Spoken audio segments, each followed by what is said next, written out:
Good afternoon students. আশা করি সবাই ভালো আছো।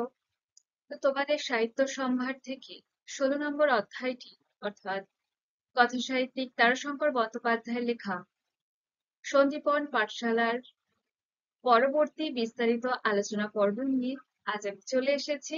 চলো দেখে নেওয়া যাক। তো আমরা আগের ক্লাস অব্দি পড়েছিলাম যে আহ, আমরা একটা পৃষ্ঠায় পড়েছিলাম 46 নম্বর পাতা। তো সেখানে দেখি সীতারাম নামক একজন ব্যক্তির সঙ্গে আমরা পরিচিতি লাভ করি এবং তিনি দেশের দুর্দশা সম্পর্কে একটু একটু বলেন এবং আহ, তিনি ধীরাবাবু নামক একজন ব্যক্তি যার আসার কথা, তিনি তার জন্য আহ, অপেক্ষায় রয়েছে, এটুকু আমরা পড়েছিলাম। তো এবার বাকি অংশটা পড়ে দেখা যাক। তো দেখো, তার বাড়িতেই আসবেন ধীরাবাবু দেখা করতে। তার বলতে কার কথা বলা হচ্ছে? না, সীতারামের কথা বলা হচ্ছে। তার বাড়িতেই ধীরাবাবু দেখা করতে আসবেন। চোখে তার জল এল, কান্নার জল। যে ধীরাবাবু তার বাড়িতে আসবেন এটা ভেবে সীতারামের চোখে জল চলে আসলো। সেটা কান্নার জল। যে মানুষের চোখ দিয়ে জল দুই রকমের বেরোয়, যে একটা খুশিতে চোখে জল বেরিয়ে আসে, একটা কষ্টে, যে সত্যিকারে কান্নার জল। তো এখানে সীতারামের চোখে আনন্দের জল নয়, খুশির জল নয়, এটা কান্নার জল, কষ্টের জল। হুম। কি দেখবেন ধীরাবাবু, কি দেখাবে সে ধীরাবাবুকে যে সে সীতারামের বাড়িতে আসছেন? ধীরাবাবু এসে কি দেখবেন?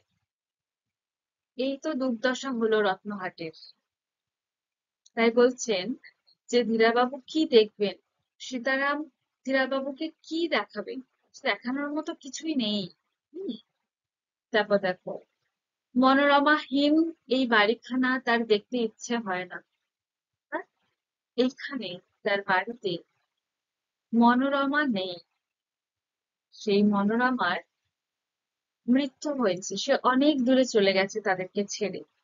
সেই মনোরমা কে, কি, সেসব আমরা পরে জানতে পারবো।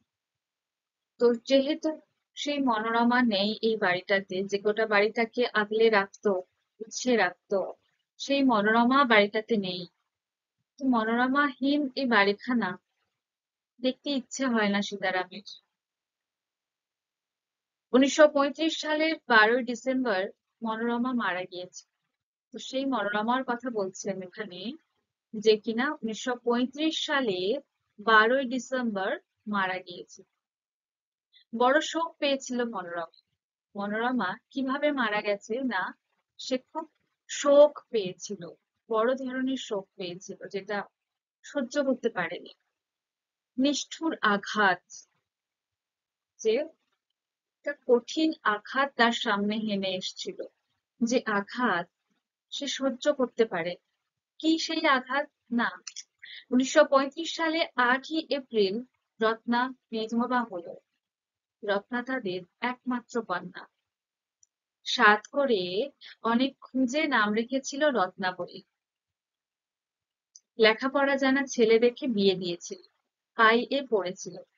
হঠাৎ জ্বর হয়ে বিকার হলো, চলে গেল ছেলেটা। সে আঘাত মনোরমা আর সহ্য করতে পারল না। কেঁদে কেঁদে কান্নার আর শেষ হলো না। তার অবশেষে শয্যা পাত্রে, শেষ শয্যা। হুম, আর মনোরমা তার স্ত্রী, সীতারামের স্ত্রী, এবং তাদের একমাত্র কন্যা রত্না। যে রত্নাকে তার পিতামাতা উভয়ে মিলে অনেক খোঁজাখুঁজি করে শখ করে তারা নাম রেখেছিল রত্নাবলী। এখানে সাধ করে অনেক খুঁজে নাম রেখেছিল। সাধ বলতে যে অনেক আশা নিয়ে তার নাম রেখেছিল রত্নাবলী। লেখাপড়া জানা ছেলে দেখে রত্নাবলীকে বিয়ে দিয়েছিল। সে পড়েছিল ছেলেটি, যার সঙ্গে তার বিয়ে হয়। পড়া ছেলে দেখে তাকে বিয়ে দেওয়া হয়েছিল। ছেলেটির হঠাৎ জ্বর হয়ে বিকার হল। অর্থাৎ রোগ একেবারে বিকৃতি হয়ে গেলে যেমনটা হয় আর কি, বেকার হলো বা খুব বাড়াবাড়ি, তারপর চলে গেল ছেলেটা, অর্থাৎ রত্নাবলীর স্বামী মারা যায়। এবং যেহেতু তার জামাতা বা জামাই মারা গেছে এবং তার মেয়ে, একমাত্র মেয়ে রত্নাবলী সে বিধবা হয়েছে, সেটা মনোরমা সেই আঘাতটা সহ্য করতে পারেনি। তার চোখের সামনে তার মেয়েকে বিধবা হতে দেখা কতটা কষ্টকর, সেটা মনোরমা সহ্য করে নিজের সঙ্গে লড়াই করে বেঁচে থাকতে পারে। সেই শোকে কেঁদে কেঁদে একেবারে সারা, কেঁদে কেঁদে কান্নার আর শেষ হলো না। আর তার অবশেষে শয্যা পাতলে, অর্থাৎ অবশেষে দেখবে অনেক শোকগ্রস্ত হলে, অনেক শোক পেলে, অনেক আঘাত পেলে দেখবে হাঁটা চলার ক্ষমতা থাকে না। হ্যাঁ, আহ, কিছু তো ভালো লাগেই না, খাওয়া দাওয়া করতে ইচ্ছে করে না, কোথাও যেতে ইচ্ছে করে না। এমনকি খুব বড় আঘাত পেলে হাতে পায়ে কোনো শক্তি থাকে না, বল পাওয়া যায় না, হাঁটার মতো ক্ষমতা থাকে না। তো সেই রকম শোক পেয়ে, বড় ধরনের শোক পেয়ে শোকগ্রস্ত মনোরমা অবশেষে শয্যা পাতলে, একেবারে শয্যা নিয়ে নিল। সে আর চলতে টলতে পারছে না এবং সেটাই তার শেষ শয্যা। সেই শোকে সেও সীতারামকে ছেড়ে চলে যায়, তার বিধবা মেয়েকে রেখে সে বড়লোক গমন করে, মনোরমা। তারপর দেখো, দুঃখের তপস্যাই তো চিরকাল করলেন সীতারাম। তো চিরকাল, চিরটা কাল সীতারাম কেবল দুঃখের তপস্যাই করে এসেছে, যেন কেবলই তার জীবনে দুঃখ আর দুঃখ, দুঃখের মধ্যেই সে ভালো থাকে। এবং এই যে তার যে চিরকাল, চিরকালীন জীবনে সে কেবল দুঃখ পেয়ে এসেছে, এই যে দুঃখের তপস্যায় যেন করে এসেছে এক প্রকার, সেই দুঃখের মধ্যেই যেন সে ভালো থাকে, ওকে বল পায়, মনে সান্ত্বনা পায়, শান্তি পায়। হুম, যে এই দুঃখের মধ্যেই যেন সে ভালো থাকে। খুশি তাকে ছোঁয় না এবং খুশিকে সে ডাকেও না যে আহ আমি একটু আনন্দের খুঁজে যাই, একটু খুশির খুঁজে যাই, সুখের খুঁজে যাই, ভালো থাকবো, আনন্দে থাকবো, আহ্লাদে থাকবো, এরকমটা সীতারাম চায়ও না। সে যে দুঃখ পেয়ে এসেছে, সে মনোরমাকে হারিয়েছে, তার মেয়েকে বিধবা হতে দেখেছে, এই কষ্টগুলোর মধ্যে সে আর আলাদা করে খুশি খুঁজতে চায় না জীবনে, আর নতুন করে আনন্দের রসদ খুঁজতে চায় না। এই দুঃখের তপস্যাই যেন সে সারা জীবন করে এসেছে এবং এই দুঃখ নিয়েই যেন চলতে চায়। এই দুঃখের মধ্যেই সে যেন ভালো থাকে, বুকে বল পায়, মনে শান্তি পায়। হুম, দেখো পরের লাইন, কানাই রায় মধ্যে মধ্যে বলতো, সীতারাম কিরকম মানুষ তুমি বলো দেখি, হাসি নাই, খুশি নাই, সাধ নাই, আহ্লাদ নাই, যাতে ভালো হবে লোকে যেচে তা দিলেও তুমি দেবে না। 24 ঘন্টা মুখ দেখে মনে হয়, আহা, মানুষটা বুঝি কত দুঃখ ভোগ করছে, যাতে দুঃখ হবে তাই তুমি খুঁজে খুঁজে করবে। ওটা কানাই বলেছে, মানে মধ্যে মধ্যে বলতো, অর্থাৎ কানাই রায়, তার পরিচয় আমরা এখনো পাইনি। সে কানাই রায় মাঝে মাঝে সীতারামকে বলতো যে তুমি কিরকম মানুষ বলো তো দেখি, হ্যাঁ, যে যার মধ্যে কোনো হাসি নেই, খুশি নেই, কোনো সাধ নেই। সাধ বলতে কোনো ইচ্ছে, কোনো আকাঙ্ক্ষা কিছুই নেই, আহ্লাদ নেই, অর্থাৎ আনন্দ নেই। হুম, যে কিরকম মানুষ তুমি, কোনো খুশি তোমার মধ্যে দেখা যায় না, হাসি দেখা যায় না মুখে, যাতে ভালো হবে লোকে যে যে তা দিলেও তুমি দেবে না। 24 ঘন্টা মুখ দেখে মনে হয় মানুষটা বুঝি একটু দুঃখ ভোগ করছে। অর্থাৎ সীতারামকে দেখেই মনে হবে যে সে দুঃখ ভোগ করছে, এমনটা করেই সে থাকতেও পছন্দ করে এখন। সে তো সে বুঝতে চায় না, সে আনন্দে থাকতে চায় না, তার নতুন করে কোনো স্বাদ জাগে না, কোনো ইচ্ছে আকাঙ্ক্ষা তার জীবনে নেই। যদি অন্য লোকে যেটা সীতারামের জন্য ভালো হবে যদি যেচে করে দেয়, তাও সে নিত না নিজের জন্য। সেই দুঃখটাকেই বেছে নিয়েছে, দুঃখের পন্থাকেই সে অবলম্বন করে যেন বেঁচে আছে, তার মধ্যেই সে বাঁচার রসদ পায়, শান্তি পায়। হ্যাঁ, আচ্ছা, সেজন্যই কানাই রায় তাকে এরকমটা বলতো মাঝে মাঝে। হুম, 24 ঘন্টা মুখ দেখে মনে হয় যে আহা, মানুষটা বুঝি কত দুঃখ ভোগ করছে। 24 ঘন্টা বলতে যে সব সময়, দিন রাত কে বোঝাচ্ছে, যে সব সময় তোমার মুখ দেখেও মনে হয় যে যেন কত দুঃখ ভোগ করছো। হুম, যাতে দুঃখ হবে তাই তুমি খুঁজে খুঁজে করবে। অর্থাৎ সীতারামের জন্য যেটা দুঃখের কাজ, যেটা পেলে সে দুঃখ পাবে, সেগুলোই সে খুঁজে খুঁজে করতো। সে দুঃখের মধ্যেই থাকতে পছন্দ করতো। তারপর সে উত্তর দিয়েছিল, সংসারে দুঃখেই তো আসল জিনিস রায় কাকা, দুঃখ ছাড়া সংসারে আছেই বা কি বলো। হুম, তো যখন কানাই রায় মাঝে মাঝে সীতারামকে এরকমটা বলতো যে তার মুখে হাসি নেই, তার মধ্যে খুশি নেই, আনন্দ নেই, লোকে যদি ভালো হবে বলে যে যে কিছু দেয় তাও সে গ্রহণ করতো না, সে দুঃখের পথটাকেই বেছে নিত। কেন? সবসময় কেন দুঃখের মধ্যে বাঁচবে সে? এরকমটা বলতে তার উত্তরে সীতারাম বলেছিল, সংসারের দুঃখেই তো আসল জিনিস, যে আমাদের এই জগৎ সংসার, আমাদের সংসার, সেখানে দুঃখটাই তো আসল। দুঃখ ছাড়া সংসারে আছেই বা কি? যে এই যে আহ, আহ, সীতারাম, তার সংসার বলতে প্রধানত মনোরমা ছিল। সে মনোরমা নেই, তাদের একটিমাত্র মেয়ে, আদরের মেয়ে রত্না, তাকেও বিধবা হতে দেখেছে। তো তাদের সংসারে দুঃখই তো দুঃখ, খুশি খুশি বলে তো নেই, তাই না?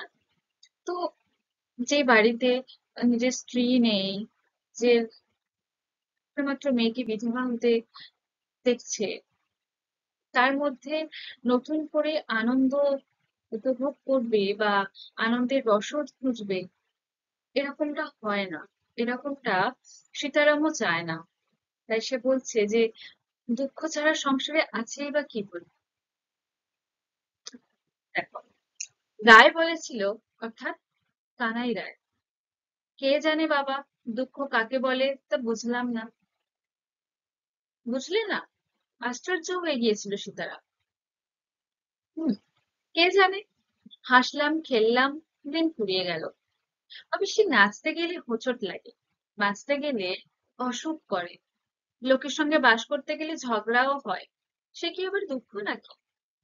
হুম, এখানে কানাই রায় এবং সীতারামের একটু কথোপকথন আমরা দেখতে পাচ্ছি, যে কানাই রায়, যে কিনা দুঃখ কি বোঝে না এবং তার সামনে কেউ দুঃখী হয়ে থাকবে সেটাও সে মেনে নিতে পারে না, তাই সীতারামকে মাঝে মাঝেই বলতো কেন সে দুঃখী হয়ে থাকে।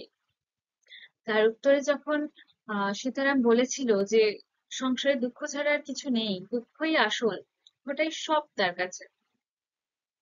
এবং একদিকে তোমরা ভেবে দেখো যে আমাদের এই জগৎ সংসারে বা আমাদের জীবনে আহ দুঃখটাই কিন্তু আসল এক প্রকার, যে এই যাতে আমরা দুঃখে না থাকি সেটার জন্যই আমরা ক্রমাগত চেষ্টা করে যাই। খুশি অন্বেষণ করি, সুখ অন্বেষণ করি, অর্থাৎ আমরা কোথায় আনন্দ আছে সেটার পিছনে দৌড়াই, আনন্দের রসদ খুঁজে বের করি, সুখে থাকার চেষ্টা করি। তো এগুলো কি এক প্রকার দুঃখ যাতে না পাই, দুঃখ যাতে না পেতে হয় সেটারই প্রয়াস এক প্রকার। তাই না? তাই দুঃখটাই আসল। দুঃখ থেকে বাঁচতে খুশির দিকে দৌড়ান, খুশির অন্বেষণ, সুখের অন্বেষণ। তো দেখো, তো সেই উত্তরে যখন রায় অর্থাৎ কানাই রায় বলছিল যে সে দুঃখ কি জানে না, সে বুঝলোই না দুঃখ কি, তাতে অবাক হয়ে গেছিল সীতারা, আশ্চর্য হয়ে গেছিল। কে বলছে বুঝলি না? তার উত্তরে যখন আহ, কানাই রায় আবার বলে যে কে জানে, যে কানাই রায় সে দুঃখ কি এক প্রকার সে আহ অনুভব করতে পারে না। যে তার মতে যে হাসলাম খেললাম দিন ফুরিয়ে গেল, তো দুঃখটা তাহলে কই, দুঃখ কই পেলাম? তো তার কিছু কিছু অংশ যেটাকে আহ, আম, মানে একটু খুশির বাইরে বলে মনে হয়েছে, যে অবশ্যই নাচতে গেলে হোঁচট লাগে, যে অবশ্য যদি আমরা নাচতে যাই তাহলে হোঁচট লাগে, বাঁচতে গেলে অসুখ করে, যে বেঁচে থাকতে গেলে মাঝে মাঝে শরীর খারাপ হয়, মানুষের মানুষ অসুস্থ হয়, বাঁচতে গেলে এগুলো ম্যান্ডেটরি এক প্রকার, যেগুলো থাকবেই। লোকের সঙ্গে বাস করতে গেলে ঝগড়াও হয়, যে আমরা তো একা একা বাস করি না, আমাদের প্রতিবেশী থাকে, পাড়ায় লোকজন থাকে, আমাদের নিজস্ব পরিবার থাকে। পরিবারে অনেকের দুজন তিনজন মানুষকে নিয়ে, সদস্যকে নিয়ে একটা পরিবার হয়, অনেকে জয়েন্ট ফ্যামিলি হয়, যেমন অনেকজন মানুষ মিলে তাদের পরিবারটা, 7-8 জন মিলে। তো এইরকম মানুষ মানুষের সঙ্গেই বাস করে। তো মানুষের সঙ্গে মানুষ বাস করতে গেলেই একটু একটু ঝগড়া হয়, এবং সেই ঝগড়া যে একেবারে বিচ্ছেদ, একেবারে ছেড়ে চলে যাওয়া তা নয়, সে ঝগড়া হয়, আবার মানুষ তো আবার মিলও হয়ে যায়, মানুষ আবার একসঙ্গে বাঁচতে শুরু করে। তো জীবনে বাঁচার পথে, বাঁচতে গেলে এগুলো থাকে। এগুলো ম্যান্ডেটরি এক প্রকার, যে যদি নাচতে যাই এক আধবার হোঁচট লাগবে, অবশ্যই লাগবে। যদি বাঁচতে যাই বা যদি বাঁচি, সকলের হয়, কেউ এমন নেই যে তার একবারও অসুখ করেনি, সে অসুস্থ হয়নি, এমন তো হয় না। তার অসুখ করে, আবার সেরে যায়, আবার সুস্থ হয়ে আবার জীবনে বাঁচে। লোকের সঙ্গে বসবাস করতে গেলে ঝগড়া হয়, আবার মিল হয়ে যায়। তো এগুলো তো বাঞ্ছনীয়, এগুলো হবে, এগুলো থাকবে জীবনের সাথে সাথে, এগুলোরও দরকার, এগুলো থাকে। তো সেগুলো কি দুঃখ নাকি? এগুলো তো দুঃখ নয়, এগুলো জীবনে বাঁচার পথে একটু নতুন নতুন রকম রসদ, এগুলো থাকে। এগুলো ছাড়া জীবন হয় না, জীবন থেকে এগুলোকে বাদ দেওয়া যায় না, এগুলো থাকবেই। এগুলো দুঃখ নয়, এটা কানাই রায়ের মতে। এবার কানাই রায়ের পরিচয় দিচ্ছেন লেখক। সমস্ত জীবনটাই পুরোর এই একভাবে কেটেছে, যে এই যে কানাই রায়ের মতে হাসলাম খেললাম দিন ফুরিয়ে গেল, যে সকালে উঠলাম, হাসলাম খেললাম, স্বাভাবিক জীবনযাপন করলাম, দিন ফুরিয়ে গেল। যে দুঃখ প্রকাশ করব, দুঃখ নিয়ে ধরে বসে থাকবো, কাউকে ক্ষতি করব, অনিষ্ট করব, এরকমটা তার মতামত নয়, এরকম মানসিকতাও নয়, যে হাসি খুশি থাকবো ব্যাস, দিন শেষ। এভাবেই যেন এক প্রকার সমস্ত জীবনটাই যেন বুড়োর একইভাবে কেটেছে। এই বুড়ো বলতে কার কথা বোঝানো হচ্ছে? না, কানাই রায়ের কথা বলা হচ্ছে। হুম, উপপদ তৎপুরুষ সবখানে ঠিক নিচে গিয়ে আগে ভাগে জেঁকে বসেছে, কেউ কথা শুনবে না, তবু সে বলতে ছাড়ে নাই। কাজ করেছে, দপ্তরি আদায় করেছে, আমোদ করেছে, বাবুদের সংসারটির হিত কামনা করেছে। বুড়ো শেষটায় বড় কষ্ট পেয়েছিল, নিউমোনিয়া হয়ে মরেছে কানাইরা। বাবুদের বাড়িতেই মরেছিল। সেবা করেছিল সীতারাম। সমস্ত রাত্রি জেগে বসে থাকতো, প্রলাপ বকতো রায়। শব্দে বুকের যন্ত্রণাতে কাতরাতে হঠাৎ বিহ্বল দৃষ্টি মেলে আঙুল বাড়িয়ে চিৎকার করে উঠতো। আঙুল বাড়িয়ে চিৎকার করে উঠতো, বললো রে, গেল গেল গেল গেল। এটা ছোট চিৎকার। তো এখানে কানাই রায়ের পরিচয় পাওয়া যাচ্ছে যে কেমন ধরনের মানুষ তিনি। তো তিনি ওই যে হেসে খেলে দিন কাটানোর মতো মানুষ। হুম, তিনি উপপা তৎপুরুষের মতো সবখানে নিজে গিয়ে আগে ভাগে জেঁকে বসেন এরকম। হুম, কেউ কথা শুনবে না, তবু সে বলতে ছাড়ে না, যে নিজের মতো নিজে বলে যাবে। কথা শুনুক বা না শুনুক, নিজের মতো নিজে বলে যাবে। কাজ করেছে, দপ্তরি আদায় করেছে, আমোদ করেছে, বাবুদের সংসারটির হিতকামনা করেছে। যে আহ এই যে আহ আহ, আহ, এই ব্যক্তিটি, তিনি যে কেবল হেসে খেলে দিন পার করেছেন তা নয়, তিনি কাজও করেছেন, দপ্তরিও আদায় করেছেন, আমোদ করেছে। আমোদ মানে কি, যে হাসাহাসি থেকেছেন, আনন্দ করেছেন, বাবুদের সংসারটি হিত কামনা করেছে। হিত কামনা, যে মঙ্গল কামনা। হুম, যে এই বাবুদের বলতে কোন বাবুর কথা বলা হচ্ছে বলতো? যে ধীরা বাবু যে আসছেন, তার কথা বলা হচ্ছে। সেই ধীরা বাবুর সংসারটির হিত কামনা করেছে এই কানাই রায়। বুড়ো শেষটায় বড় কষ্ট পেয়েছিল। এই কানাই রায় তার শেষ বয়সে, শেষ জীবনে বড় কষ্ট পেয়েছে। কি কষ্ট? না, সে নিউমোনিয়া হয়ে মরেছে।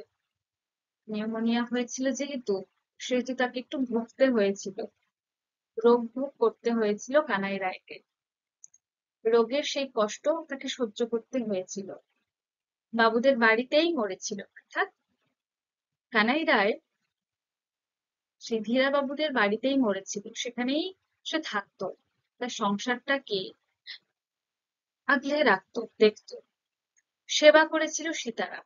তো সেই কানাই রায়কে সীতারাম সেবা করেছিল যখন তার নিউমোনিয়া হয়।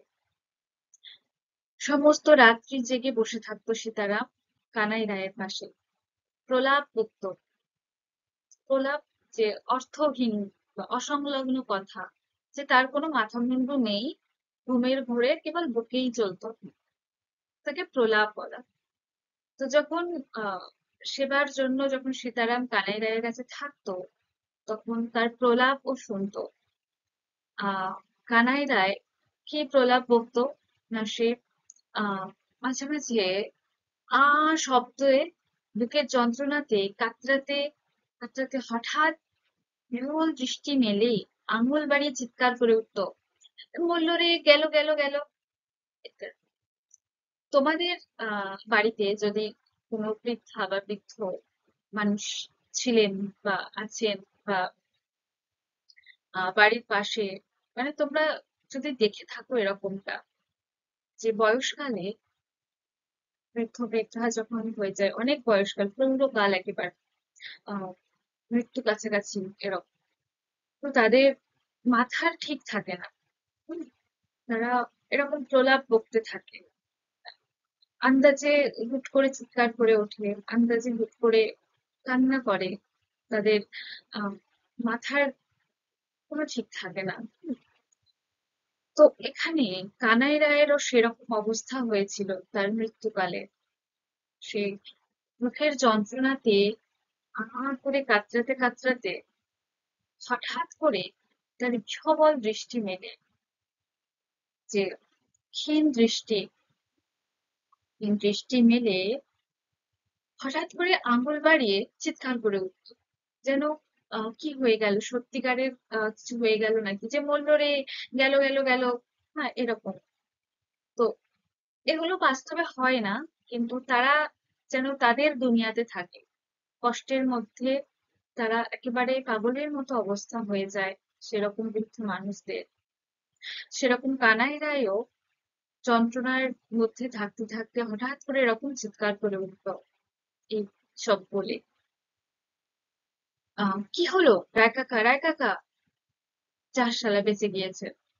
খুব হি হি করে হেসে উঠতো। এই যে বললাম, তাদের মাথার ঠিক থাকতো না, কখন কি বলতো কোনো তারা তাদের জ্ঞানে থাকতো না এরকম। তো যখন এরকম করে হঠাৎ করে চিৎকার করে উঠতো, তখন সীতারাম যেহেতু তার পাশে থাকতো, তাই সে ভয় পেয়ে যেত, আচমকা চমকে যেত, যে রায় কাকার কিছু হয়ে গেল কিনা। সেজন্য সে আবার যে কি হলো বলে রায় কাকা বলে ডাক দিত। তখন আবার হুট করে হি হি করে হেসে উঠতো এবং এরকম বলতো যে আসলে বেঁচে গিয়েছে, যে বেঁচে গিয়েছে আহ বলে আপন মনে আবার হি হি করে হেসে উঠতো। মধ্যে মধ্যে জ্ঞান হতো, সকালের দিকটা সুস্থ থাকতো। সীতারাম প্রশ্ন করতো, কেমন মনে হচ্ছে রায় কাকা? মুখে হাত দিয়ে বলতো, বড় কষ্ট। রায় বলেছিল, মাকে বল, দেবুবাবুকে, শ্যামবাবুকে বল আমাকে। কি? থাক, বড় ডাক্তারে কি আর মানুষ বাঁচাতে পারে? পরমাই থাকলে বাঁচবে, কিন্তু সমস্ত জীবনটা কি করলাম সীতারাম? ওই ভাবনা ভাবতে ভাবতে প্রায় মরেছে। সে বুঝে গিয়েছে, সুখের মধ্যে সুখ নাই, দুঃখের মধ্যেই সুখ আছে। ফুল শুকিয়ে ঝরার মধ্যে ফল ধরে, ফল পেকে খসে পড়ে মাটিতে পড়ে যাওয়ার মধ্যেই নতুন গাছ ওঠে। হুম, তো এই যে রায় কাকা অর্থাৎ কানাই রায়, যার কোনো জ্ঞান থাকতো না, সে তার নিজের জ্ঞানে থাকতো না, সে আপন মনে যন্ত্রণায় কাতরাতে কাতরাতে হঠাৎ করে চিৎকার করে উঠতো, আবার হঠাৎ করে হেসে উঠতো। এরকম করে তার দিন গেছে। আবার মাঝে মাঝে তার জ্ঞান থাকতো সকালের দিকটায়। হুম, সকালের দিকটায় রায় কাকা একটু সুস্থ থাকতো। যখন সে সুস্থ থাকতো আর তার জ্ঞানে থাকতো, যে জ্ঞান থাকতো বলতে সেন্সলেস নয়, যে অজ্ঞান হয়ে আছে সেরকমটা নয়, সে তার নিজের মধ্যেই থাকতো না, যেন সে আপন মনে বকে যেত, সে তার সেই জ্ঞানে নেই। তখন জ্ঞান থাকতো মানে এই অর্থে যে সে কি বলছে কি করছে এটুকু তার মনে থাকছে, এটুকু সে নিজের ইচ্ছে করছে, এরকম। তো যখন তার এরকম জ্ঞান থাকতো আর যখন সে সুস্থ থাকতো, সীতারাম রায় কাকাকে প্রশ্ন করতো, তো জিজ্ঞেস করতো যে এখন কেমন মনে হচ্ছে, বা অর্থাৎ শরীর কেমন আছে, শরীর ঠিক আছে কিনা এরকম। তো বুকে হাত দিয়ে রায় কাকা বলতো যে বড় কষ্ট, তার বুকে কষ্ট, অনেক যন্ত্রণা তাকে সহ্য করতে হচ্ছে। রায় বলেছিল, কানাই রায় একবার আহ, বলতে চাইছিল সীতারামকে যে মাকে বল, দেবুবাবুকে, শ্যামবাবুকে বল আমাকে, বলে সেটা আর কথাটা আর বাড়ায়নি। আর সীতারাম নয়, কানাই রায় চাইছিল যে তাকে একটা বড় ডাক্তার দেখাতে। তার এক মন মনে হয়েছিল যে তাকে বড় ডাক্তার দেখালে হয়তো তার বুকের যন্ত্রণা কমবে, সেই কষ্টটা তার কমবে একটু, সে বাঁচবে হয়তো। পরক্ষণে তার আবার মনে হলো যে না, বড় ডাক্তারে কি আর মানুষ বাঁচতে পারে? যে তারা মানুষকে সুস্থ করতে পারে একটু ঠিকই, তারা কি মানুষ বাঁচাতে পারে? এরকমটা তার মনে হয়েছে। পরমায় থাকলে বাঁচবো, অর্থাৎ পরমায় বলতে মানে আয়ুর কথা বলা হচ্ছে, যে তার আয়ু যদি থাকে তাহলে সে বাঁচবে, এরকমটা। কিন্তু সমস্ত জীবনটা কি করলাম সীতারাম?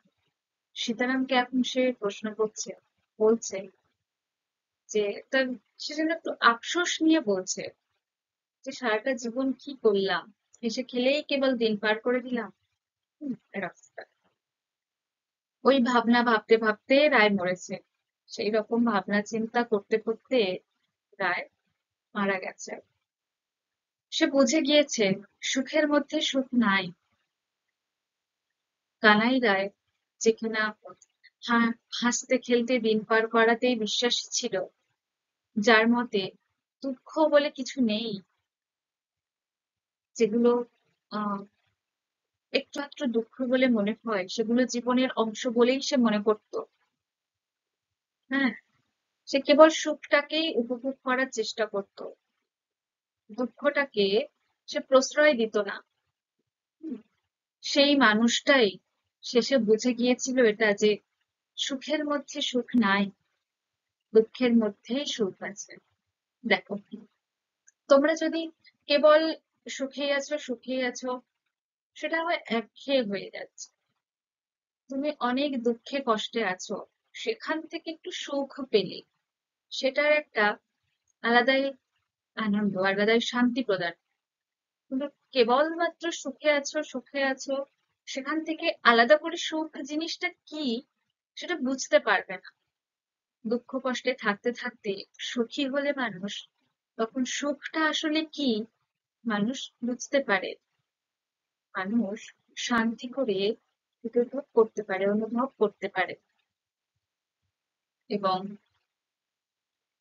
আহ, রায় কাকা অর্থাৎ কানাই রায় শেষে বুঝে গিয়েছিল যে সুখের মধ্যে সুখ নাই, দুঃখের মধ্যেই সুখ আছে। ফল শুকিয়ে ঝরার মধ্যে ফল ধরে, সরি, ফুল শুকিয়ে ঝরার মধ্যে ফল ধরে। দেখবে গাছে যখন ফুল ধরে, সেই ফুলের সঙ্গে কিন্তু ফল হয় না, ফুলটা যখন ঝরে গিয়েই কিন্তু ফলটা ধরে। আবার ফল পেকে খসে মাটিতে পড়ে গেলে সেই বীজটা থেকেই আবার নতুন গাছ ওঠে। অর্থাৎ ফল পেকে খসে পড়ে মাটিতে আহ গলে পড়ে যাওয়ার মধ্যেই নতুন গাছ ওঠে। যে আহ, ফলটা যে ধরেছে গাছে, সেই ফলটা কেবল থাকবে থাকবে এরকমটা তো নয়, তাহলে তো একঘেয়েই থাকবে গাছ। আর আরো নতুন নতুন গাছ তো তাহলে জন্মাবে না। হুম, তো সেই আবার নতুন নতুন গাছ জন্মানোর জন্য সেই ফলটাকে পাকতে হবে, সেই ফলটা পেকে গলে গিয়ে তার বীজটা মাটিতে পড়তে হবে, তবেই না নতুন নতুন গাছ জন্মাবে। এমনি এমনি কেবলমাত্র ফুল ধরেই থাকবে, সেটা থেকে তো নতুন গাছ হয় না। কিংবা ফল হয়ে সেটা কেবল গাছে ধরেই থাকবে, তাতেও নতুন গাছ হয় না। তো এটা একটা প্রকৃতির নিয়ম, একটা প্রাকৃতিক নিয়মাবলী যেটা চলতে থাকে ক্রমাগত। ঠিক মানুষের জীবনের মতো, দুঃখ থাকলে সুখ থাকবে, সুখ থাকলে দুঃখ থাকবে, সুখ দুঃখ মিলেই মানুষের জীবন। কেবল সুখে থাকলে আহ আলাদা করে সুখ জিনিসটা অনুভব করতে পারবে না। সে দুঃখে থাকলে তবে সে সুখ জিনিসটা কি বিচার করতে পারবে, বুঝতে পারবে, সে আলাদা করে উপভোগ করতে পারবে। তো দেখো, এখানে সেটা লেখক সুন্দর করে একটা প্রকৃতির নিয়মের মধ্যে দেখিয়েছে। সচরাচর একটা আহ, আহ, আহ, সাধারণ জিনিস, যেটা তোমরাও দেখে থাকো, একটা প্রকৃতির নিয়ম।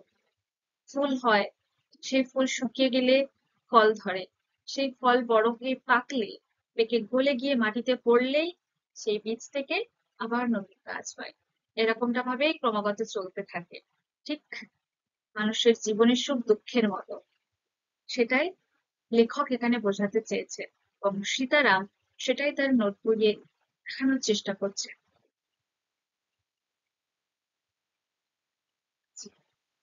তারপর দেখো, তাছাড়া তার জীবনের দুঃখগুলোই যে বড়, সুখের কি পেল সে?